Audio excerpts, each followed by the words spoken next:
As an overview, this tumor, Blastic plasmacytoid dendritic cell neoplasm, or BPDCN, has been historically a very rare tumor, so most clinicians, most doctors may not have heard of this disease. But even though the name has changed many times over the past 3 decades, in 2008, the World Health Organization, or WHO, sort of finalized or gave a framework for the name and the diagnosis. And since that time, there's a pathology, immune profile, and sort of a way to diagnose this rare disease, and now we have some name to be able to apply for this. Patients with BPDCN present with all sorts of manifestations, but most commonly they have a leukemic type of disease in either the skin and or the bone marrow and or the lymph nodes, other organs. Unfortunately, this has been a historically very deadly disease, a highly aggressive disease. Most patients in adult series in Europe and America are something on the order of having people have a median overall survival of 18 to 14 months.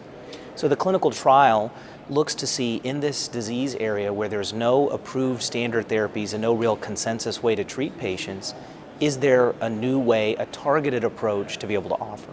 So the highlights of the clinical trial setup are important because this is, to our knowledge, essentially the first ever multi-center trial dedicated to patients with BPDCN. And so with this first ever multi-center approach, we had some rigorous inclusion criteria, exclusion, and response guidelines. With this in mind, the responses that we're seeing are encouraging, both for patients in the frontline setting, that means people treated with BPDCN that have not had a prior therapy, and then for those patients who are relapsed or refractory to other prior therapies. So there's 2 arms to the study. The clinical trial drug is known as SL-401, a diphtheria toxin with human IL-3, and this approach is what's called an investigational approach, targeted therapy aimed at hitting the cells that we believe are overexpressed in BPDCN. Those are called CD123, or also known as IL-3 receptor alpha. So essentially, the hypothesis is that you have a targeted agent that preferentially hits cells that overexpress this CD123, and that's the scientific framework for the trial.